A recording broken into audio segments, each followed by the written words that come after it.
Months had passed since the fall of Lord Brevin.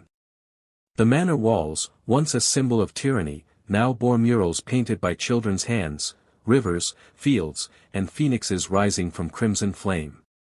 Where gallows once stood, a spring garden bloomed. The people of Grendale and its neighboring villages were healing, slowly, like scorched land learning again how to bear fruit.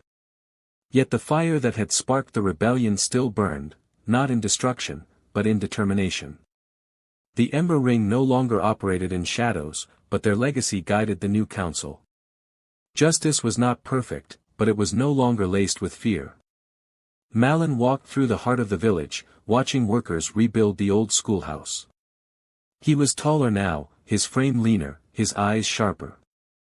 The people greeted him not with bows, but with nods and smiles, as if to say, "You are one of us." Naima joined him near the edge of the field where wildflowers now grew. "We never thought we'd get here," she said, brushing her hand along the blossoms. "But here we are." Malin nodded. "The hard part isn't fighting. It's making sure the peace lasts." Naima chuckled. "Then let's not grow soft."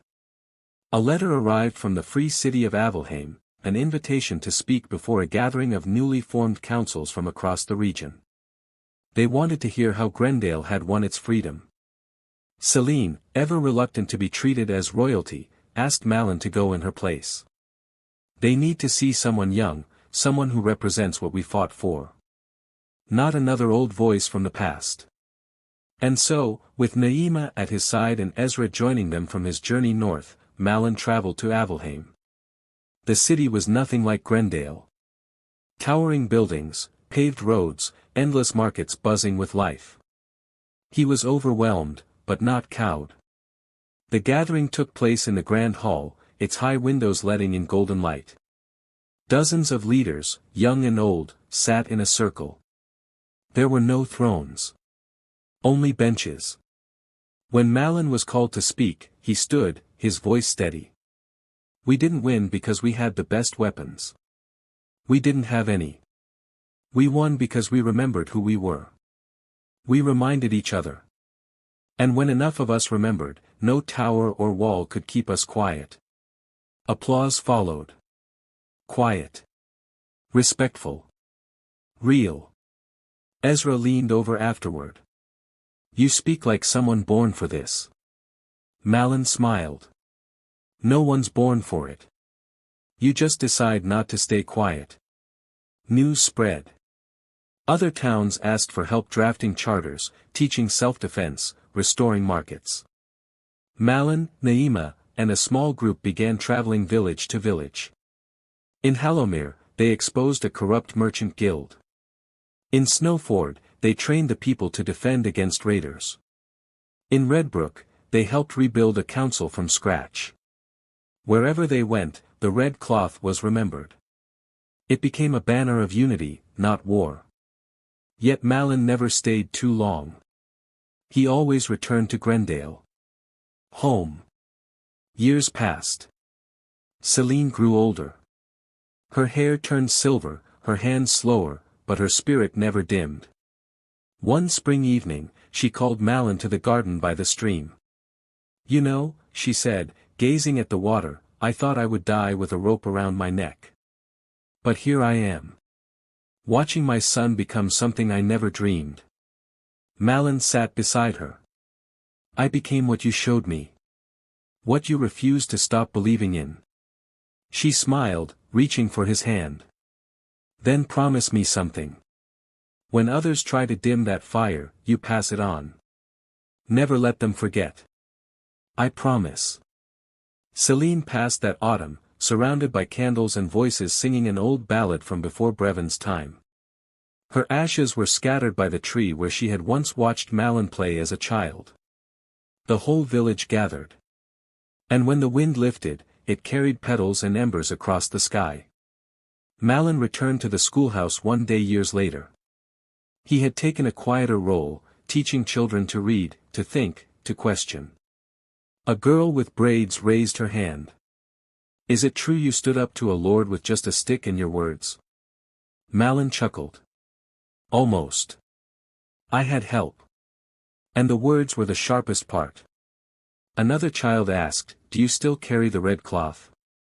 He reached into his coat and unfolded a piece of it, frayed and faded. Always. One night, under a full moon, Malin stood once more by the garden where the gallows had been. He thought of Naima, now the elder healer, of Ezra, buried under a stone etched with the words, truth, fire, freedom. He closed his eyes. The wind moved gently. In it, he heard voices. Remember who you are. We are not afraid. The fire lives. A new generation stirred in Grendale. They learned from the old, but they dreamed further.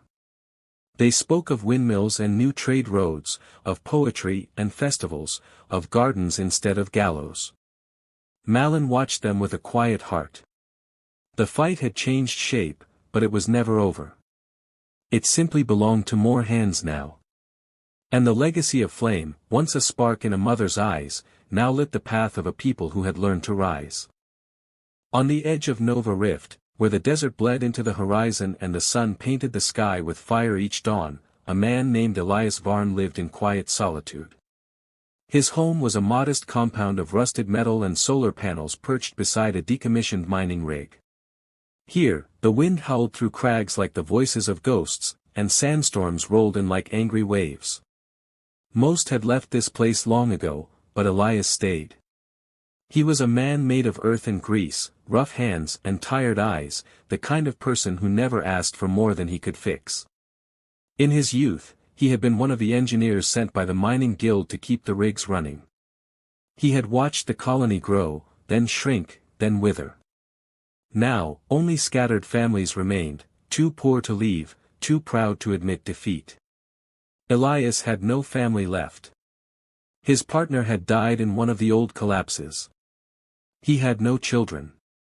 What kept him here was not obligation, but a promise whispered into the sand years ago. Never leave. Never forget.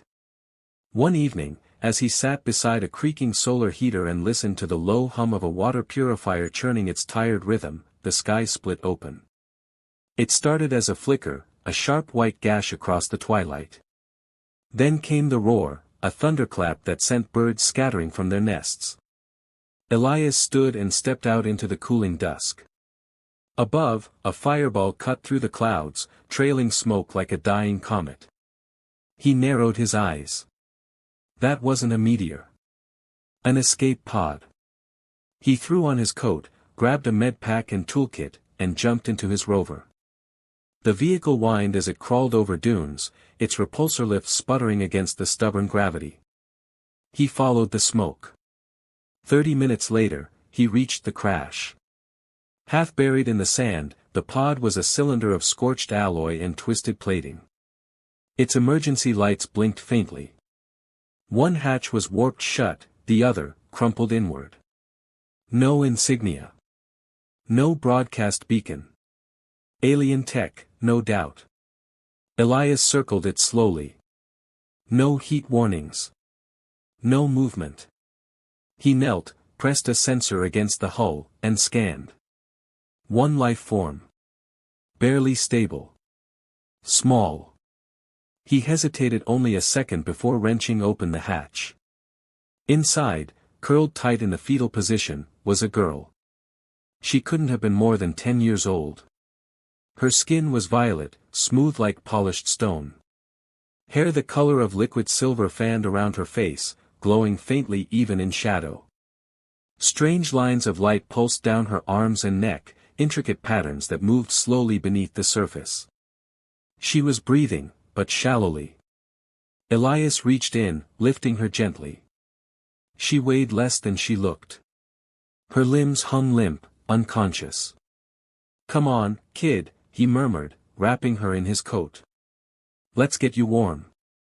He laid her in the rover's back seat, activated the internal heaters, and turned toward home.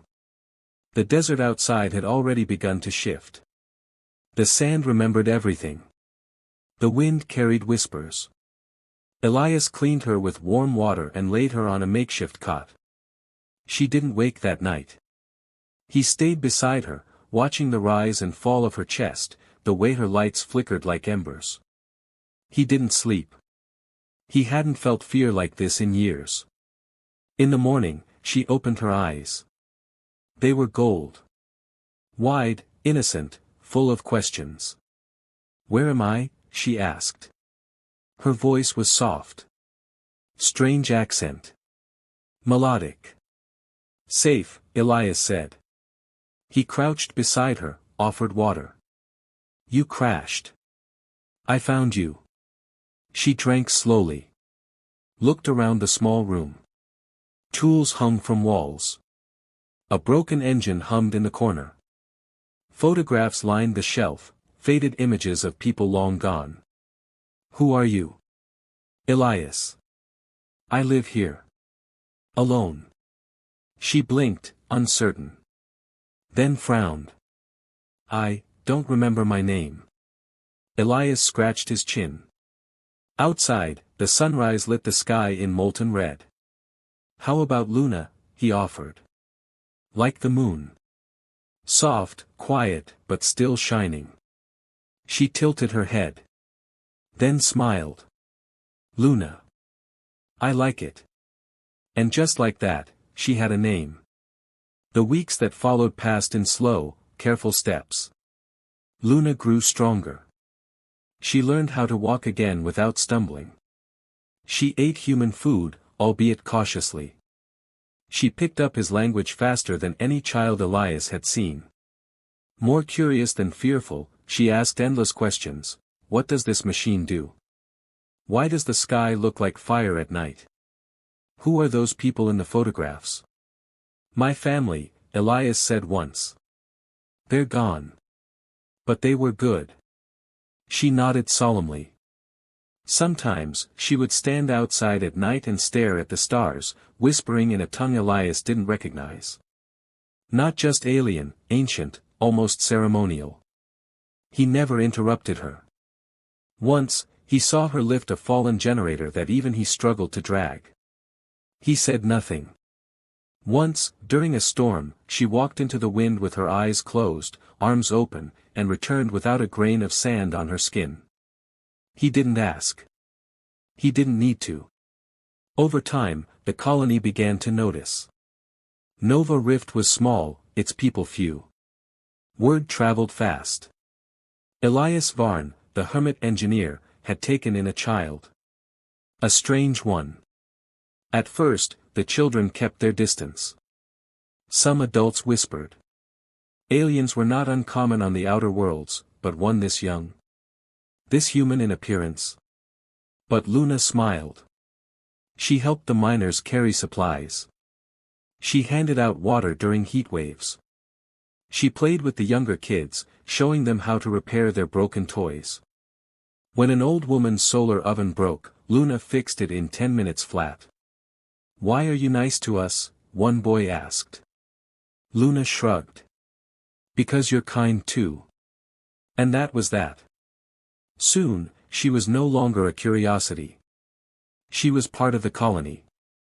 A year passed. Elias grew used to her footsteps, her laughter echoing through the halls. He had once spoken only to his machines. Now he had someone who listened. She was not his daughter. Not by blood. But every time she called him Elias, with a softness that carried warmth, he felt something old stir in his chest. Something he had thought died long ago. Love. Then came the night of fire. Elias was working on a cracked water pipe when he heard the first engine rumble. Old hover trucks. Patched armor. Makeshift weapons. Raiders. Nova Rift had dealt with them before. Pay them, hide supplies, survive. But this time, their leader Rook wanted more. "Open the gates," Rook shouted. "We know you have food. We want it. All of it." Miners gathered at the edge of the colony. Some armed with tools, others just standing in silent defiance. Elias joined them. Luna stood at his side. Rook raised his gun. "No more talking. Hand it over or watch this place burn." No, Luna said. Her voice was quiet. But it carried. Rook laughed. What are you gonna do, kid? Cry. Luna stepped forward. We don't have much. But we can share. Rook sneered. I don't want scraps. I want control. Elias whispered, Luna, step back. But she didn't. In the next second, she moved. No one saw it clearly. A blur. A gust of wind. Rook's weapon flew from his hand. He stumbled back, breathless. His men raised their arms. Luna was already there. One disarmed, one shoved aside. Another tried to grapple her and found himself flying 10 feet through the air. Elias watched, stunned. Not at her strength. But at her control. She didn't hurt them. She disabled. Disarmed. Defended. Rook backed away. This ain't over, he spat. You'll regret this. He left. No one in Nova Rift slept that night. But for the first time, they didn't sleep in fear. When the dawn came, Luna stood at the colony's heart. People gathered. Children ran to her. Miners clapped her on the back. Someone called her, our sunshine. Elias stood behind her. His chest ached. Pride. Fear. Love. He had always known she was something more. And now, the galaxy might know too. Nova Rift was still a desert, still rough around the edges, but it had begun to change. Not in ways that outsiders would notice, no glittering towers or gleaming domes, but in how people spoke to one another. They talked more. Smiled more. Helped each other more. And at the center of it all was Luna. By her second year in the colony, she had grown tall, graceful, and strong. Her violet skin shimmered under the sun, her silver hair falling like a river across her back. She still wore the dusty jumpsuits Elias had tailored for her, patched and practical. But now she wore a tool belt too, and every bolt and wire in Nova Rift seemed to respond to her hands like they belonged there. Children ran to her. Elders asked her advice. Even the gruff old miners, who'd once eyed her warily, would now mutter her name with affection, Sunshine. Sunshine, can you look at my solar panel? Sunshine, my boy says the water pump's groaning again. Sunshine, stay safe when you go out scavenging. She had earned it, not through strength alone, but through presence. Where Luna walked, things worked. Machines sparked back to life. People dared to believe in something beyond mere survival. Elias watched her every day, a silent shadow by her side. The ache in his back had gotten worse. His hands didn't grip wrenches the way they used to. But she never made him feel weak.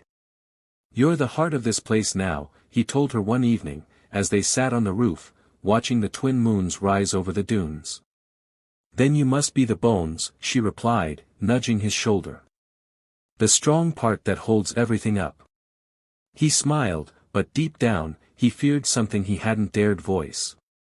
This place was too small for her. Nova Rift had enemies.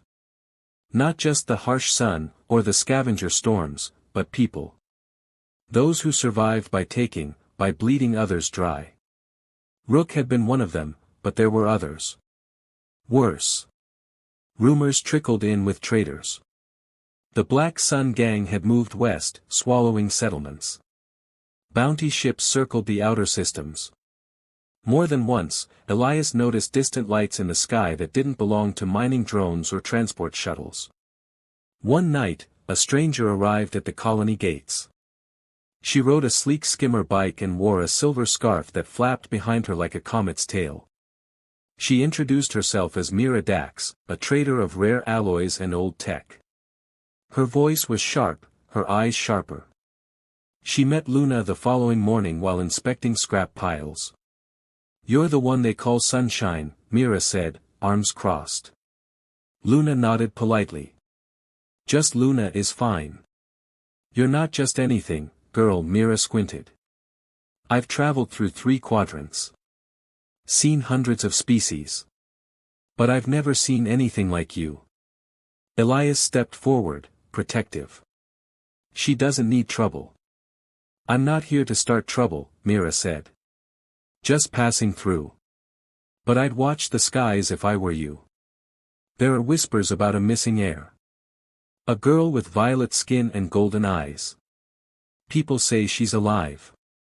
And powerful. And not from any world we know. Luna's breath caught in her throat. You think I'm her? Mira shrugged. Maybe. Doesn't matter what I think. But it might matter what others do. If you are who they say, there'll be people coming. Ones who want to use you. Or end you. She left the next day, but her words stayed behind like dust in the corners of the room. Luna couldn't sleep. For the first time since she'd fallen from the sky, she felt afraid, not of violence or pain, but of truth. Of the person she might have been before Nova Rift. Before Elias. She sat alone under the stars, hands folded in her lap. What if I am someone else, she whispered. Elias sat down beside her. You are Luna, he said. But what if I was meant to be more? Someone, important. Then you'll still be the girl who fixed solar panels, who gave candy to kids, who hugged me when my bones ached. You're not one thing. You're every moment you chose to stay kind. She leaned into his shoulder. But if people come for me, what will happen to you? He said nothing. But he held her hand tighter. Another storm rolled in weeks later. Not from the sky, but from the south. A convoy of Black Sun Gang vehicles tore across the desert. They carried heavy weapons and worse, pride. Their leader was called Brask, a former soldier turned raider, known for enslaving entire colonies. Nova Rift had no military. No soldiers. No force fields or orbital cannons. But they had Luna. And this time, she had a plan. We're not going to fight them like soldiers, Luna said, pacing before the gathered townsfolk. We fight them like we fight broken machines. With patience, precision, and teamwork. Some looked skeptical. Others nodded slowly. She turned to a group of kids. You know the tunnels under the town? Use them. Move supplies, set distractions. To the miners, trap the old mining lifts. If they come through the western pass, collapse it. To the engineers, build signal jammers. Make their comms go dark. And finally, to Elias, we'll need you at the comm tower. When it's time, broadcast. Show them we're not prey. It wasn't a perfect plan. But it was theirs. The battle for Nova Rift lasted less than a day. Brask's men entered the town confident. Loud. They didn't notice the traps until it was too late. Their comms died first. Then their engines sputtered. Then the tunnels lit with flashing lights and noise, drawing them into ambushes and misfires. Luna moved like a ghost among them. Fast, silent, disarming one after another. She never killed. She didn't have to. Fear did the rest. By dusk, the Black Sun convoy limped away. Wounded. Humiliated. That night, Nova Rift gathered in the square. Someone started music. Someone else lit a fire. Elias sat on a bench, a warm mug in his hands. Luna danced with the children, laughter echoing between old metal walls. He watched her. And he wept. The next morning, another ship came. Sleek. Silver. Lined with symbols that glowed faintly even in daylight. When the doors opened, a woman stepped out. Her skin was pale blue. Her eyes like polished quartz. She wore a robe embroidered with stars and moons. She looked at Luna. And bowed. Princess Unravels, she said. We have come to take you home. When Luna stepped onto the ramp of the silver ship, the air felt different, sharper, colder, filled with silence that hummed like a memory trying to return. The woman who had addressed her as Princess unravels waited beside the hatch, hands clasped neatly, her presence composed but intense. "My name is Vera," she said. "I serve the Felsery Dominion, as my mother did before me. We have searched for you for 15 years. Elias stood behind Luna, arms folded. His expression unreadable. "And if she doesn't want to go?" he asked. Vera bowed her head slightly. "We do not command her. But we are here to answer questions. And to protect her. Because others may not ask first." Luna looked between them. Something had begun to stir inside her, a tremor in her chest, like a distant echo bouncing through the halls of an old, forgotten home. "I'll go," she said quietly. "But only to find the truth." Elias stepped closer. "You sure?" She nodded, then hugged him tightly. "I'll come back," she whispered. "You'd better," he murmured. The ship was unlike anything Luna had ever seen. Its hulls curved like flowing water, its walls soft and glowing, its systems semi-organic. Vera guided her through the main chamber, where symbols shimmered across the walls. "You don't remember anything?" Vera asked. "Only flashes. Dreams. Sometimes words in another language. Sometimes a woman's voice." "Your mother," Vera said. "Queen Serapis. She died during the revolt. Your father too. But you were smuggled off-world before the capital fell." Luna sat in silence. "You were the last hope," Vera said. "And the last bloodline." They traveled through folded space, crossing the void between systems in hours. Luna spent the time walking the ship, speaking with crew members who bowed when she passed. None treated her like a child. None questioned her presence. It unnerved her more than comforted her. On the fourth day, Vera called her to the memory chamber. "This will help," Vera said, placing a glowing diadem on Luna's forehead. "But it may overwhelm." Luna braced herself. The device pulsed. And the world shattered. Memories came like rain in a flood. A palace of crystal and light. Long gardens and singing fountains. A woman with the same golden eyes, wrapping her in silk and whispering lullabies. Fear. Shouting. Fire. A rush of bodies. A ship door closing. A voice, "Protect her. Hide her." Then silence. Luna gasped and tore the device from her head, falling to her knees. Vera knelt beside her, hand on her shoulder. "You remember?"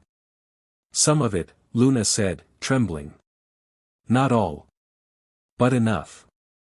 The world of Felser Prime rose beneath them like a wounded jewel. What had once been a lush capital was now cracked and scorched. Towering spires still reached into the sky, but many were half-collapsed. Cities struggled. Fields lay fallow. Orbital defense arrays hung lifeless like bones in orbit. "It was once a place of beauty," Vera said. "Now it is fractured. Some support your return. Others do not. And you think I can fix it? You are the only one who can." The throne hall was still intact.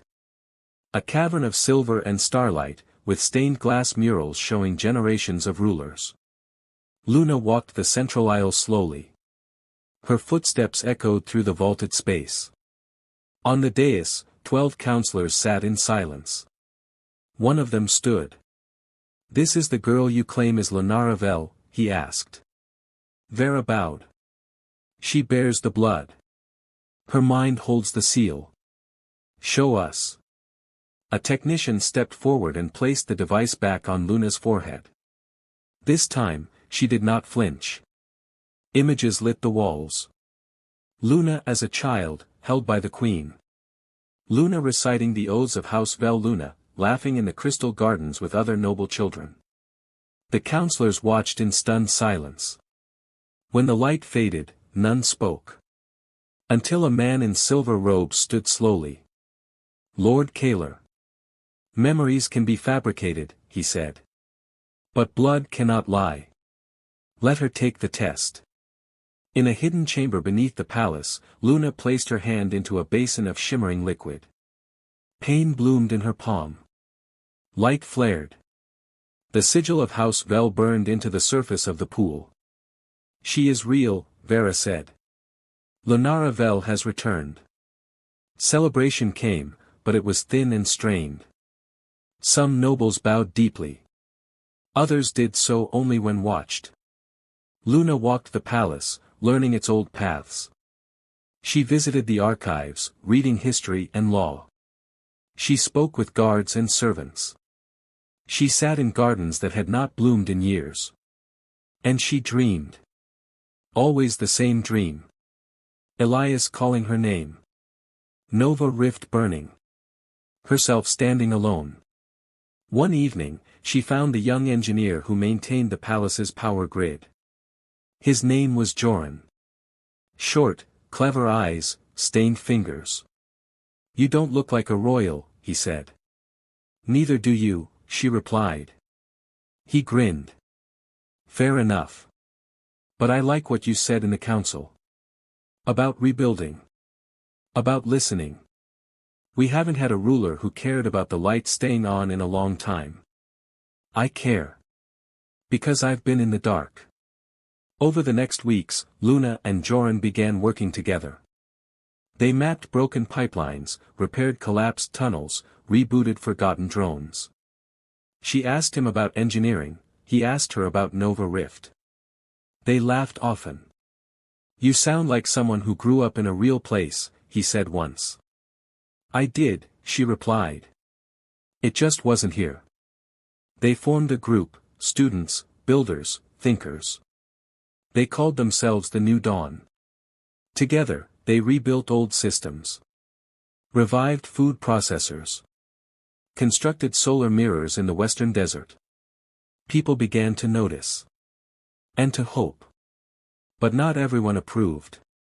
One night, in the old war chamber, Luna stood before the full council. The people need more than tradition, she said. They need clean water. Education.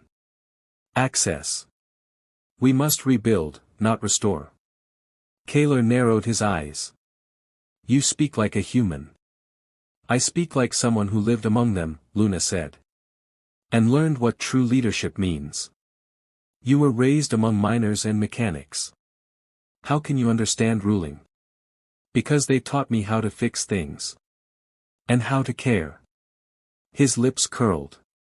Care will not save us when enemies return. No, she agreed. But unity will. That night, in the shadows of the lower halls, Kaler met with his allies.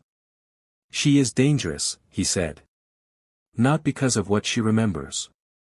But because of what she wants to change. We must act before she breaks everything we built. And the coup began.